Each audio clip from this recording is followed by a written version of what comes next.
Hello, boys and girls. It is Miss Anderson again. I will be doing another read aloud. Today's book is called Maybe Something Beautiful. It is written by Isabel Campoy, and the illustrator is Rafael Lopez.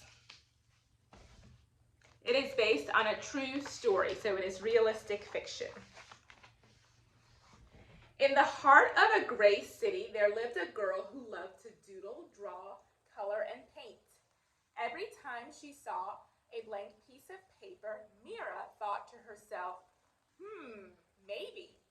And because of this, her room was filled with color, and her heart was filled with joy.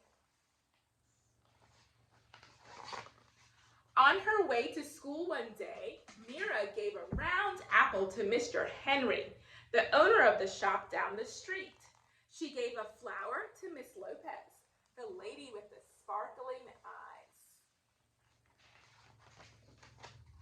She gave a songbird to Mr. Sachs and a red heart to the policeman who walked up and down the streets. On her way home, Mira taped a glowing sun onto the wall, hiding in the shadows. Her city was less gray, but not much.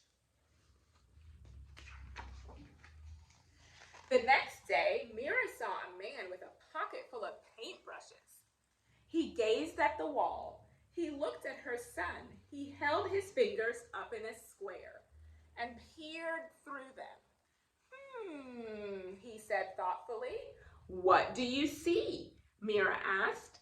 Maybe something beautiful, the man replied.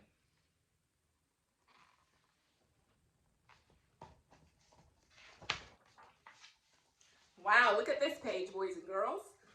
Then just like that, he dipped a brush in the paint. Bam! Pow! The shadows scurried away. Sky blue cut through the gloom. The man's laughter was like a rainbow spreading across the sky.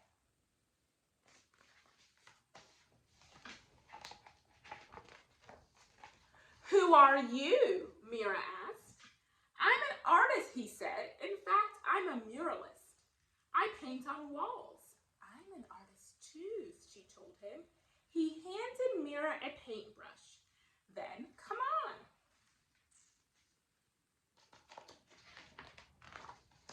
Mira dipped it in the loudest color she saw.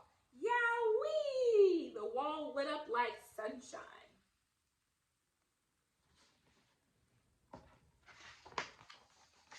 As the man drew pictures on the bricks, Mira added color, punch, and pizzazz.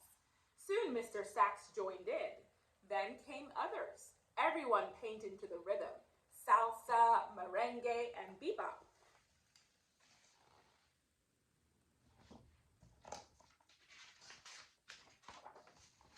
Even Mira's mama painted and danced the cha-cha-cha. The whole neighborhood became a giant block party until... I wonder what's going to happen next. Can you predict? The policeman walked up. Excuse me, he said. The music stopped. Mira put her brush down. They were surely in trouble. The officer cleared his throat, then paused. May I paint with you, he asked. So Mira, surprisingly, handed him a brush. And the music started again. Teachers and papas jumped in. Babies, too. Mira and the man handed out brush after brush. Color spread throughout the streets. So did joy.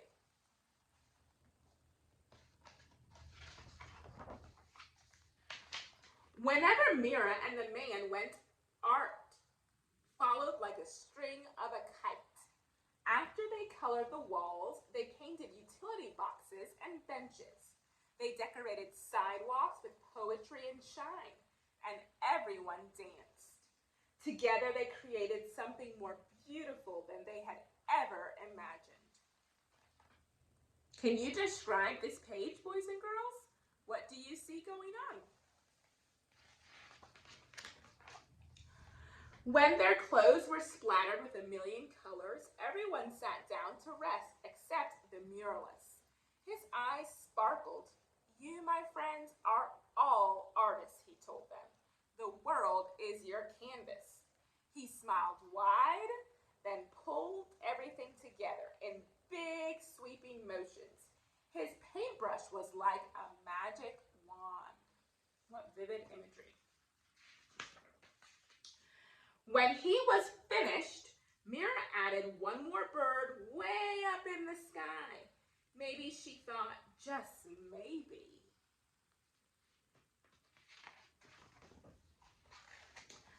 A note from the authors. Maybe Something Beautiful is based on a true story.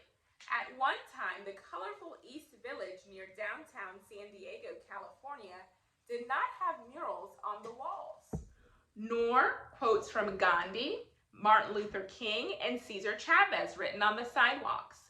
Martin Luther King and benches were not the works of art you can see now, and people living in the area were not part of the vibrant community that they are today. Instead, the streets were gray and drab. But one day, a husband and wife team, he an artist, she a graphic designer and community leader, moved in and transformed their neighborhood into a place of beauty. Raphael and Candace Lopez designed a plan to bring people together to create art so that their neighborhood could become a better place for all to live. They held meetings in their home to share their idea. Everyone was invited: police officers, graffiti artists, teachers, single parents, children, homeless people, and more.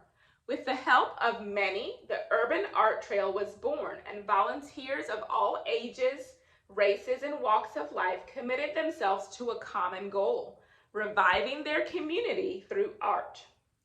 First came murals entitled "The Joy of Urban Living" and "The Strength of the Woman." Then the community painted utility boxes and benches bright colors.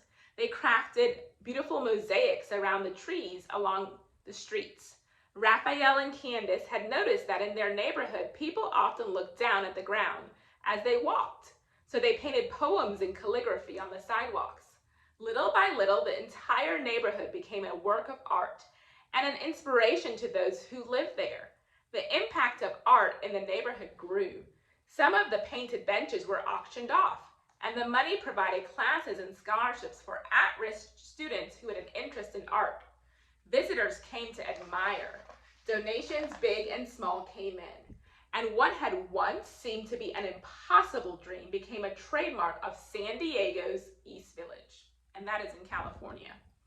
The movement prompted by the Urban Art Trail spread far and wide. Communities throughout the United States have commissioned Raphael's murals, and neighborhoods as far away as Canada and Australia have implemented the model of community-based art. Maybe Something Beautiful, illustrated by the muralists who inspired it, was written in honor of Raphael and Candace Lopez and all the quiet leaders in our neighborhoods. It is an invitation to transform not only the walls and streets of our cities, but also the minds and hearts of communities. What an exceptionally beautiful story. Boys and girls, there's lots of things that you can describe. You can go back over this book with your speech language pathologist, your teacher, or even your parents at home. Listen to the video again. You may describe who the main character is, who did she meet along the way, and what were they doing in the story? Did they have other characters that joined them? What was the purpose of their actions? Can you retell the story from beginning, middle, and end? Give it your best shot. At the end of the story, I shared some facts about what actually happened with Raphael and his wife, Candace. Can you tell me 3 facts with the information that I shared at the end of the story? Do your best. This was a great book. Thank you. I'll see you next time for Building Successful Lives Literacy.